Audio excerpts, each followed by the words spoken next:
All right. Woo. Let's talk about storage. So when you come home from the store, you've got all your awesome goods. You're going to have dry storage, freezer storage, and cold storage. There's a way to preserve the life of your greens, your bell peppers, your meats. And it's really important to get the most out of all of your produce. Now, one of the things that I want to emphasize is don't use plastic, or as little as you can, right? Find some balance. So these mesh bags are super affordable. You can find them online.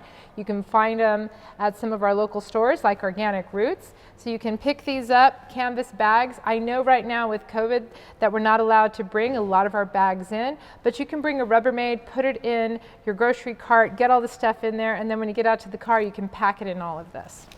All right, just to see some of our finds. Oh yeah, yummy oat milk.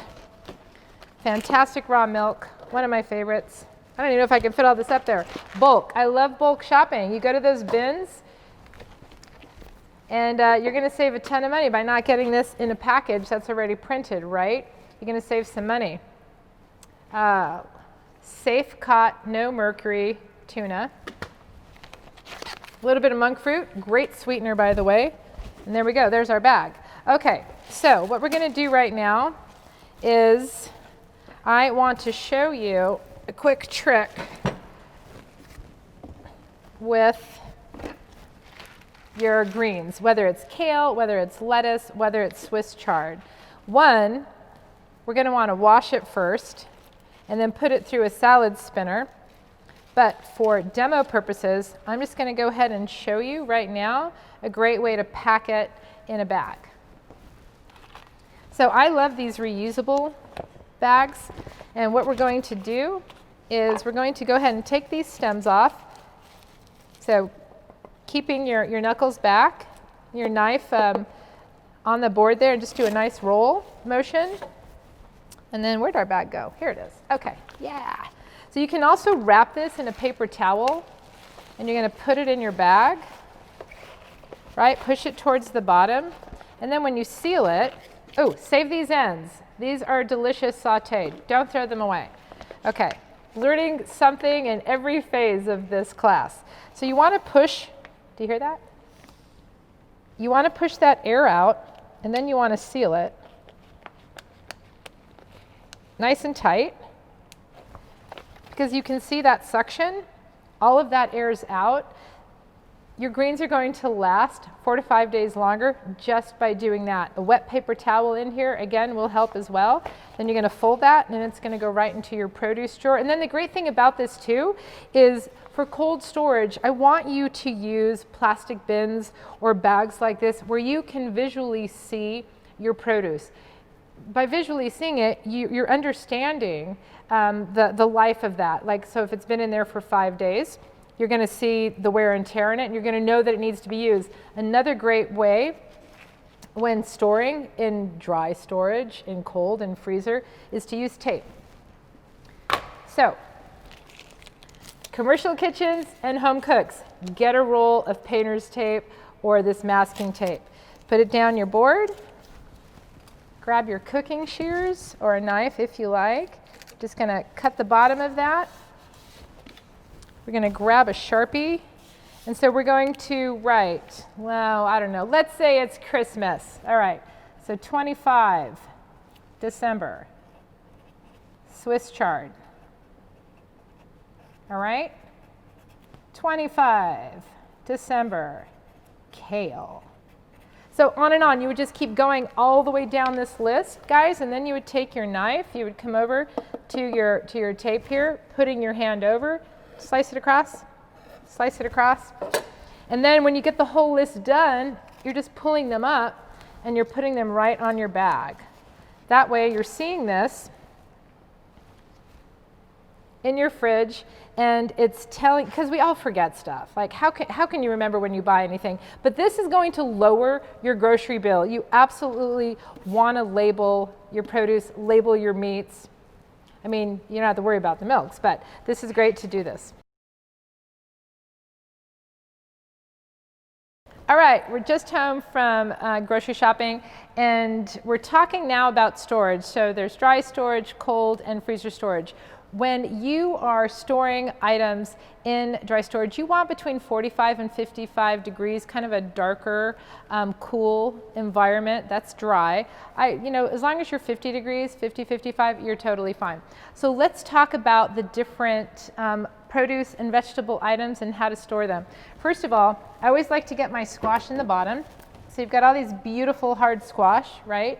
Get them in a basket that will still allow some air to go through it. It doesn't have to be as open as some of the items like our onions. I really like to have a lot of air circulation so your onions don't mold as fast, or your potatoes, they start to kind of weep and you get that gooey stuff. So this will kind of help to stop that. And then notice we have the dates and what it is, and this is just a great visual because again, we really want to get that longevity from all of your produce items. Less waste, more money in your pocketbook. Now, apples, oranges, things like this, these can both go in cold storage in your refrigerator. You can also have them out. An apple a day does keep the flu away, but also apples have a gas in them, ethylene, and that's a hydrocarbon just like a banana. And what happens is when they're intermixed with the other items, they're going to ripen really fast. So you want to keep your apples away from your other produce and your fruits, just like a banana. But this baby's not ripe. Stick it in a bag with a couple apples or a banana. Close it up. Shameless plug. Stick it in your dry storage. Come back tomorrow morning and that avocado is going to be ripe. So just a few tricks. Remember, organization, understanding that your temperature, where you're putting your apples and your bananas in conjunction with your potatoes, your onions, and your hard squash. Organization is everything. It will make your life easier, especially with meal planning. And then when you're going to go shopping, look, you can just come in and eyeball this and know exactly what you have. And when you're cooking, what do you need to use? Let's not forget FIFO, first in, first out. So if I just bought these apples and there were some older ones in here, I'm going to put the new ones at the bottom. I'm going to put the older ones at the top. Or I'm going to put the older ones in a different basket and just put a little sticker use first, because that's how I am in the kitchen.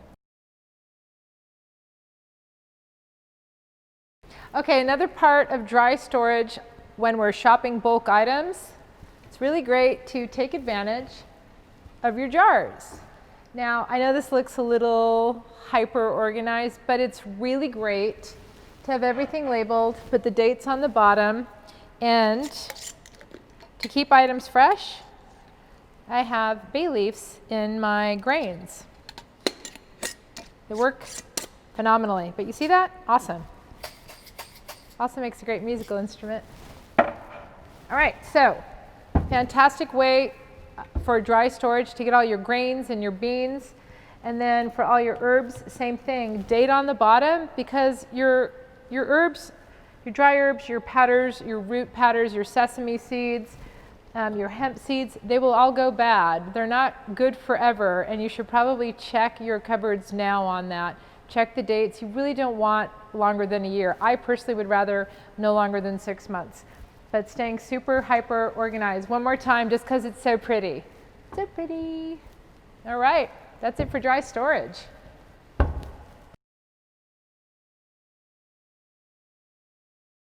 All right, so mise en place in the kitchen is so important. Mise en place literally means to put in place, right? Organization when you're grocery shopping, when you're coming home, is vital. Let's talk quickly about organization in the grocery store. Make a list, right? It's great to have a magnet on the back. You can slap this on the refrigerator and you can keep notes what you need to use, what's going bad, but also have a game plan when you go to that grocery store, because by having a game plan and and knowing the aisles that you need to stick to, you're going to save money and you're going to save time because you're not going to get off track. Getting off track means you're getting those impulse buys. Stay away from that, gang. Meal plan. Make a list. Know what you're going to the grocery store for. All right, so now that we've got all of our organization out of the way, we're going to talk about some cold storage organization. So from our freezer to our fridge, we came home with some extra basil. So I chopped up all the basil, and I've got it here in an ice cube tray, and we're just going to pour some water over it, and we're going to put it in the freezer. So this is so awesome when it comes to stocks and when it comes to soups, even your red sauce, a marinara. It's so great. You could do this with pesto. You can do this with sun-dried tomatoes and your garlic and your cheese, and you just get them in there. You pour a little water over. You seal this up, and it goes in the freezer. We're going to use one of our stickers here because I need to remember when I put this in there, because things don't last forever, right? But this, you got about 3 months on. So there's that. Now, our herbs. So we're going to go ahead and snip these ends off with our handy dandy, super sharp kitchen shears. We're just going to take that bottom off. Anytime you cut and clean produce, you need to get it in the fridge right away. And you need to get it in the fridge right away because you've already literally cut into the freshness of that. All right, so here's our coriander. All right, so that's going to go in the fridge. We're going to do the same thing here. I'm just going to go ahead and cut right above this tag. But then I'm going to take that off and I'm going to clean these. And I'm going to use all of this for stock. I'm not going to throw any of that away. All right, same thing here. Get some water in here. So coriander, also cilantro, and then our Italian parsley. Get that in water. Those little bits and pieces. I'm going to make sure, let's see here, that I've got a sticker on it. Right like that. And that'll go right into the fridge. And same with this little guy. And right into the fridge. All right. We love all that. Now, we're going to backtrack just a bit. When we were first packing everything up for the refrigerator, we were talking about our lettuce and our Swiss chards and our kales, all of those greens, collard greens. This is made out of bamboo fibers. So this doesn't, no matter how I try, I'm not going to be able to tear this. If you wanted to make a smaller sheet and cut it with your scissors, you can. But I'm bringing this up because this roll cost a little bit more, but you can use this time and time again. You can get like 4 or 5 uses out of this. So you're going to wet this. You're going to take your, let's say this is your lettuce, and you're going to make sure this is damp by putting a little bit of water in it, right? Then we're going to roll it up, just like that, and we're going to put that in the fridge. Now when you unroll it, what's really great is you can rinse this with a little bit of soap, hang it up, dry it, and use it again. You can get a couple uses out of this. They're fantastic. Like I said, they're a little bit more expensive, but they're going to go a really long way, and they're really sustainable, and they're good for the environment, and these will compost. They're gentle on the environment is what I really should say. So these will compost into the earth or your garden in a matter of like 120 days. And then we talked about our mesh bags. Just want to reiterate that. All right, so let's go ahead and get let's go ahead and get over to cold storage. I've got marbles in my mouth today. So we're going to freeze our basil into ice cubes, and then we're going to get our cilantro and our basil in the fridge. Okay, so we're going to talk about freezer storage. Again, really important that your temperature is between 10 and 20 for your freezer. Keep it super clean. You can't jam a lot of stuff in your freezer, gang. You just can't, because what's going to happen is you're going to put a steak at the bottom and then chicken on top of it and then your frozen veg. And what's going to happen, especially when you have stuff that you want to freeze, you're not going to get proper ventilation. This is not going to freeze quickly enough. And then you're going to walk away, and in 3 days it still isn't going to be frozen. Let's say it's chicken, and then you're going to pull it 2 days later, and it's going to be bad. Hopefully you're following that thread. If you want to pack your freezer, you've got to take your frozen items like raw chicken, raw beef, and you've got to put them in a surface that they can freeze flat, and then you can, once they're frozen, stack it in there. But I'm really going to encourage you to keep an orderly freezer because, again, the longevity of your food items is crucial. It's paramount. We want to save money, right? All right, so we've got our basil. our basil ice cubes, our herb ice cubes. Going to go ahead and put these in here. Stock, when you're freezing stock, you always want a good 1/2 inch to a full inch below your lid, because what's going to happen is it's going to bloom, it's going to all come to the top, it's going to like form this ball, and the lid's going to pop off, and then you're not going to notice, and then it's going to get freezer burn and it's going to get gross. So let's make sure that we keep that 1/2 inch to a full inch in our jar or our containers on our stock, all of your sauces. All right, so get that baby in there. We talked about being able to freeze greens, right? So I haven't even cooked these greens. I didn't do anything with them. I just want to stick it in the freezer because I noticed that they're going bad and I don't want to lose them. Hence, when you take it out, you're going to want to chop it up and put it in a stock or a soup, but you can still save this by just dating it, pushing all the air out, getting in a bag, and putting it in your freezer. So a couple tips for our freezer. Cheese freezes really well. It freezes better when it has a 40% or more fat content. All of your animal products that you're putting in your freezer, you want to make sure that your meats are going to be down at your bottom. You're starting with your chicken, your fish, and then your beef. I would really do my best to keep them separate. I also keep my fruit and my produce up here on the right. And then in my bottom drawer, I have breads and any frozen snacks, like ice cream. All right, so that's it for freezer storage. We're going to head to the fridge next and learn how to get some longevity out of some fresh produce.